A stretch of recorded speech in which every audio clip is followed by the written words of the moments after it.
जब हम स्कूल में थे तो हम सबको संडे की सुबह का इंतजार रहता था। स्कूल के दिनों में तो तेरी आंख ही नहीं खुलती, और आज संडे के दिन तुम खुद ही उठ के बैठ जाते हो।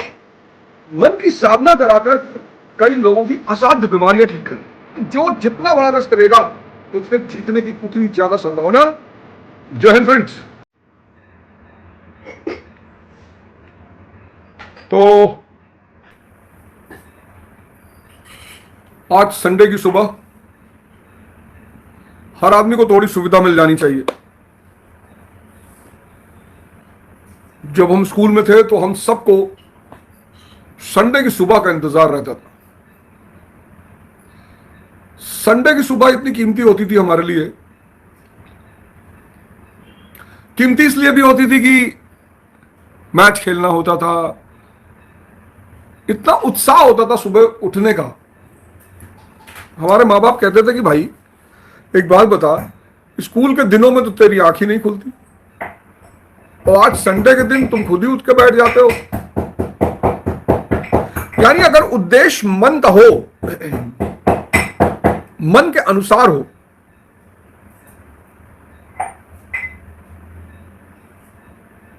उद्देश्य अगर मन के अनुसार हो तो मन सहायता करने के लिए तुरंत खड़ा हो जाता है।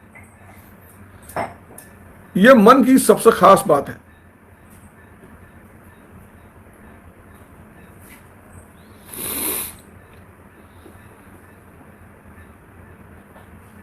उद्देश्य अगर मन के अनुसार हो, फिर मैं एक बात को रिपीट करूंगा कि मन के विज्ञान को जो समझ गया, बड़ा अच्छा विषय पैदा हुआ आधुनिक युग में, मनोविज्ञान, मन का विज्ञान।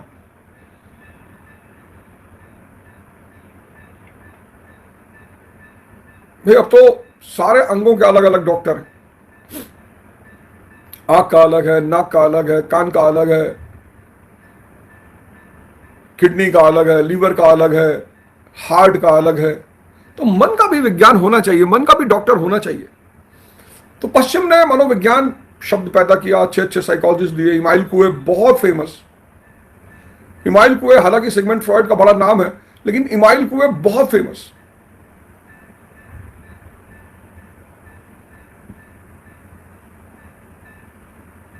उसने तो मन की साधना कराकर कई लोगों की असाध्य बीमारियां ठीक कर दी। इमाइल कुए, आप नाम लिख लीजिए, पढ़िएगा जरूर उसके बारे में, इमाइल कुए के बारे में। उसने बड़े सारे लोगों की असाध्य बीमारियां ठीक कर दी।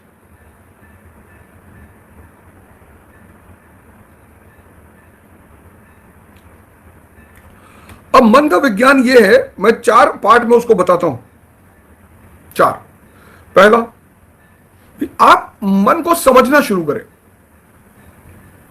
अगर आपने मन को समझना शुरू कर दिया, पहली चीज, सबसे प्यारा फीचर मन का, आदत।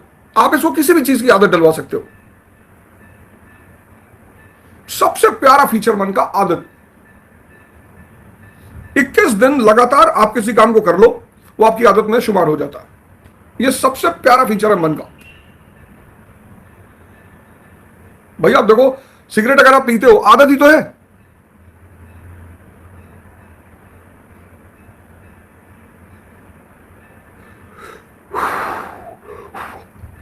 इसीलिए समाज क्या करता है कि जब भी कोई नेगेटिव चीज आपको देनी होती है ना, तो वो पहले लगातार आपके साथ वो खुद करवाता है उस चीज को। आपको 4-5 दिन, 6 दिन, 7 दिन सिगरेट पिलाई जाएगी, 4-5 दिन, 6 दिन, 7 दिन शराब पिलाई जाएगी, फिर एक दिन आप अपनी आदत के शिकार हो जाओगे। यह पहला फीचर है मन का। आप मन को किसी भी चीज की आदत डलवा सकते हैं। यानी मन आदतों का एक समूह है।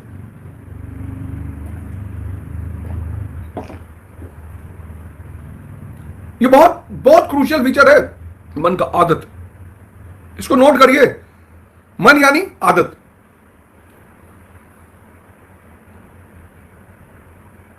दूसरा, द्वंद्व। द्वंद्व इसका एक फीचर है।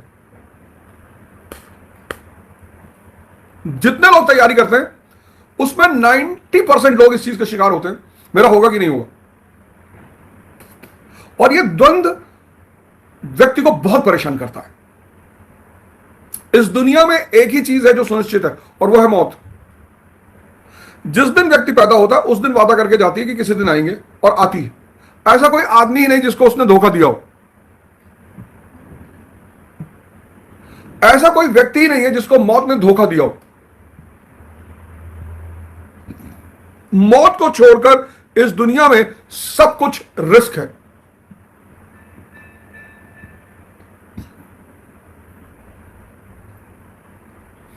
मौत को छोड़कर इस दुनिया में सब कुछ रिस्क है।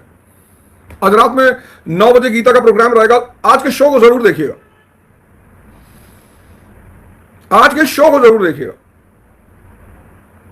सब कुछ रिस्क है।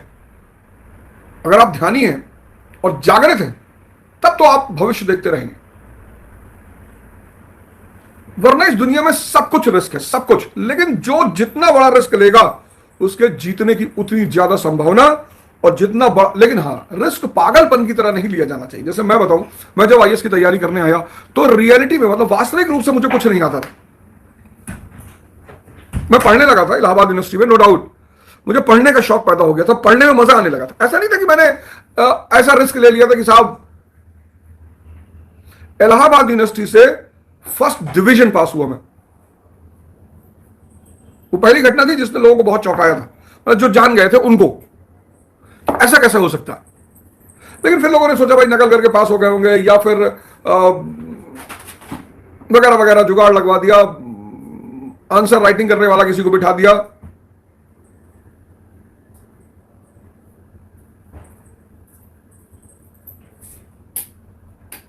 तो धीरे चलाइए, उसका आवाज बहुत होता है।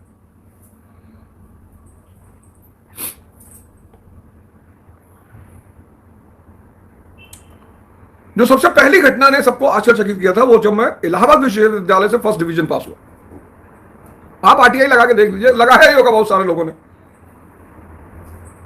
मैं तो कोई बात कह देता हूं तो उसकी जांच पड़ताल बड़ी गंभीरता से होती। खैर, लेकिन तब तक मुझे पढ़ाई का मजा आने लगा था, मुझे समझ में आने लगा था कि भाई पढ़ाई क्या है। और साहब पढ़ाई इतनी मजेदार चीज है। अगर आप 11 12 में पढ़ते हैं अगर, और ह्यूमैनिटीज ले रखा है, और ह्यूमैनिटीज के अलावा अगर आप 11 12 में पढ़ते हैं और आईएएस की तैयारी करना चाहते हैं, तो जो न्यू एनसीईआरटी है, मतलब जो अभी प्रेजेंट लड़के 11 12 में पढ़ रहे हैं, मैंने उसको ऐसे डिजाइन किया है। मेरा वो जो कोर्स है अलाइव माइंड, वो सारे स्कूल के बच्चों के लिए। अब मेरा उद्देश्य यह है कि शिक्षा को मजेदार बना दिया जाए। अब जो मेरा उद्देश्य है वो यही है कि शिक्षा को इतना मजेदार बना दी जाए कि जितनी मस्ती से आप मॉल घूमने जाते हैं, जितनी मस्ती से आप मूवी देखने जाते हैं, जितनी मस्ती से आप खेलने जाते हैं, उतनी ही मस्ती से आप बैठकर पढ़े भी। कितने लोग टॉर्चर होते हैं बच्चे, पढ़ो पढ़ो, अरे भैया मजा आए तब तो पढ़े। किसको नहीं पता कि यार नहीं पढ़ेंगे तो बर्बाद हो जाएंगे।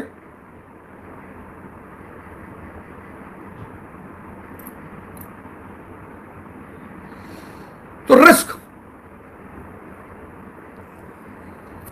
रिस्क लिया, आईएएस की तैयारी की, और आईएएस की तैयारी ने जीवन के एक बहुत बड़े दृष्टिकोण को स्थापित कर दिया। सोचने के तरीके का बड़ा विकास किया आईएएस की तैयारी ने। अब ये जो नॉवेल आपको मैं पढ़ा रहा हूं, गोदान,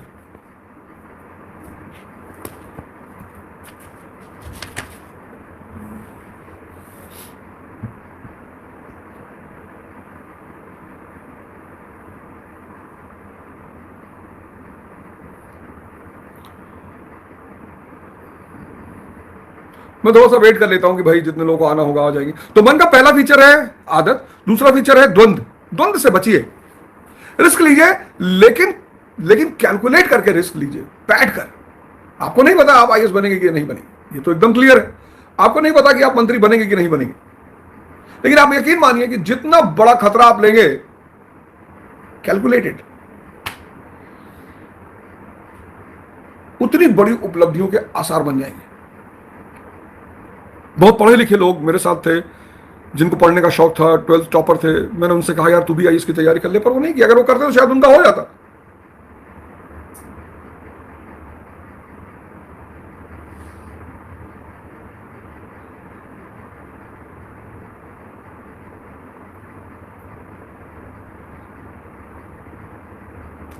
तो पहले चरण में मन को समझिए, उसका ग्राफ बनाइए,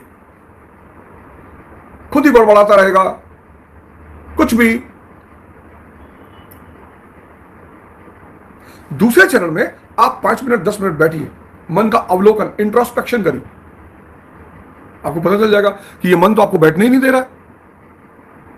मतलब आपका मन, भाई मेरा मन है 10 मिनट बैठने का, तू कह रहा मैं भाई आपका मन है आप सिगरेट पी लेते हो, आपका मन है आप शराब पी लेते हो, तो आप ही का तो मन है कि 10 मिनट आंख बंद करके बैठा जाए। आपको बैठने क्यों नहीं देता ये? तीसरा चरण जो है वो मन को बदलने की प्रक्रिया, उसी को साधना कहते हैं। और साधना का पहला चरण पेनफुल है।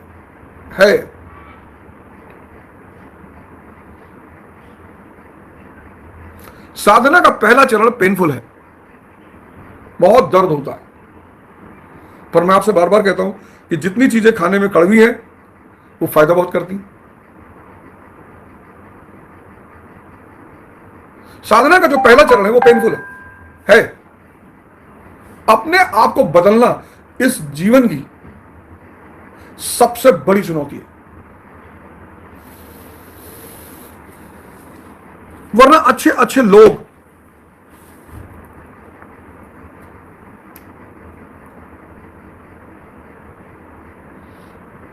तो राय साहब जो है वो अपना धर्म मानने को तैयार है, अधिकार छोड़ने को तैयार नहीं है। तो बड़े आदमी का सबसे बड़ा आनंद क्या है? उसका अधिकार। हिंदुस्तान में एक नशा है लोगों को कि टोल ना देना पड़े। मैं हिंदुस्तान में खासकर मैं जानता हूं, उत्तर भारत में एक बहुत बड़ा आनंद है। उत्तर भारत का तो मैं जानता हूं कम से कम एक बहुत बड़ा आनंद है कि टोल ना देना पड़े। मतलब अगर आदमी का टोल बच गया तो उससे खुशी आदमी को धरती पर होता ही नहीं।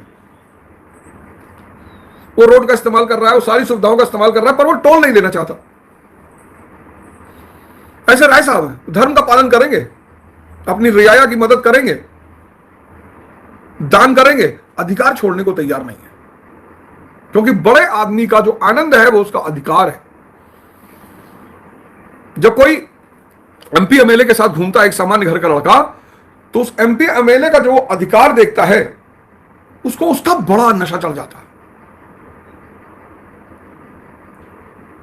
कोई अधिकारी हो, कोई एमपी हो, कोई एमएलए हो, उसके साथ जब आप घूमते हो तो उसका जो प्रोटोकॉल है, मूवी देखने गया तुरंत साहब है, साहब है, साहब साहब, पिक्चर हॉल वाला भागा है, मैनेजर भागा है, महाराज। जब आप पैसे और पद वालों के साथ टहलते हो तो उनका जो अधिकार है, तो एमपी गाड़ी में बैठे उसको टोल नहीं देना, विधायक की गाड़ी में बैठे उसको टोल नहीं देना।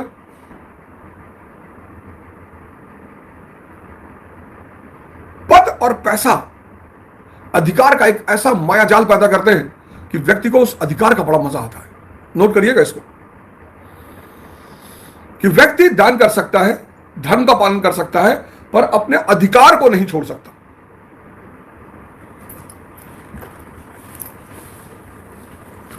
तो राय साहब कह रहे हैं कि साहब हम धर्म का पालन करेंगे पर हम अपने अधिकार का त्याग नहीं करेंगे।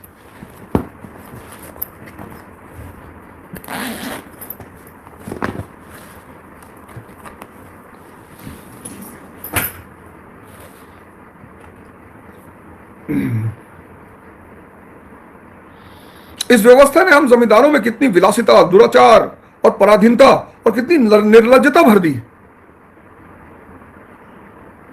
विलासिता, दुराचार, पराधीनता, निर्लज्जता, पद और पैसा इसको भी साथ लेकर आते हैं। एक इलेक्शन में भी लड़ा और बहुत अच्छा किया जो मैं उस इलेक्शन को लड़ा। मेरे मन में एक तमन्ना थी कि यार इस देश में एक आदर्श रखना है कि राजनीति कैसे की जाती है, जनता का मुद्दा कैसे उठाया जाता है, जनता के क्या मुद्दे होने चाहिए, किन मुद्दों पे सदन पे बात होनी चाहिए।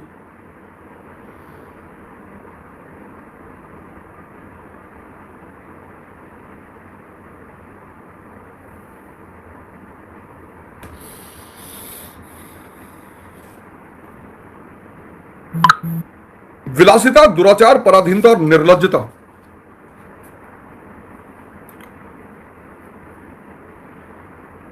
अब राय साहब कह रहे हैं कि यार हमारी भी मजबूरी है, अगर हम अफसरों को कीमती डालियां ना दें तो बाकी समझे, शान से ना रहे तो कंजूस, प्रगति की जरा सी आहट पाते हम कांप उठते हैं। हमें अपने ऊपर विश्वास नहीं रहा, न पुरुषार्थ रह गया। बस हमारी दशा उन बच्चों की सी है जिन्हें चम्मच से दूध पिलाकर पाला जाता है, बाहर से मोटे, अंदर से दुर्बल, सत्वहीन और मोहताज। जमींदारी व्यवस्था का कितना क्रूप चित्र पेश किया गया है।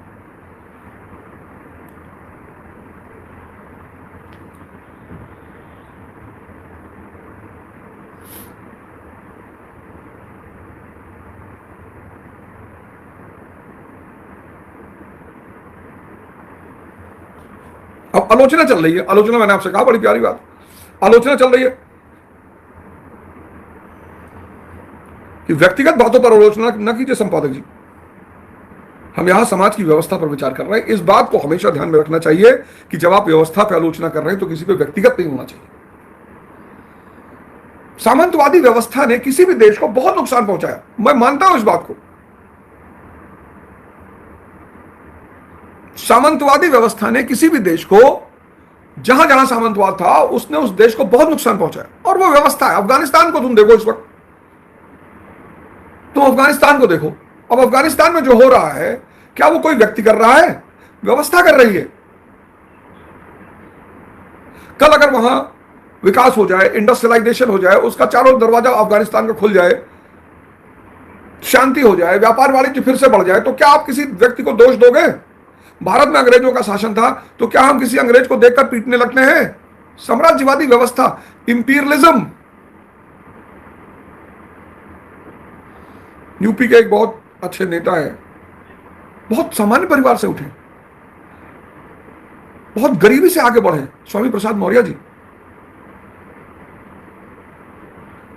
इलाहाबाद में, प्रयागराज में, वो जिसके घर में रहते थे, कोई कायस्थ है, मैं नाम नहीं लूंगा, वो जिसके घर में रहते थे ना, उनको उनकी दशा पता है।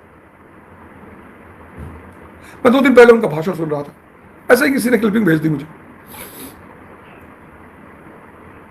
ब्राह्मणों को दान दक्षिणा मत दो, इनको एंटरटेन मत करो, ये भीख मांगने लगेंगे। पीछे अशोका मौर्य का बोर्ड लगा हुआ था।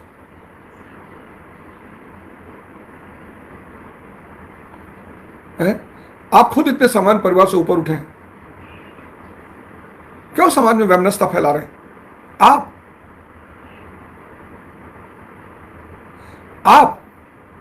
आप इतने अच्छे नेता हैं, लेकिन देखो नेताओं को ऐसा नहीं वही कर रहे हैं। इस वक्त समाज की यह दशा हो गई है कि सब को लग रहा है कि समाज का जो जहर लोग बो रहे हैं, इस जहर का परिणाम बहुत गंदा हो। फिर उससे कहते हैं कि यार तुम कहते हो कि गृह युद्ध हो जाएगा। अरे जिस तरह का जहर फैलाया जा रहा है, उसका परिणाम क्या होगा? व्यवस्था को दोष दीजिए, व्यक्ति को दोष देने से कोई फायदा नहीं।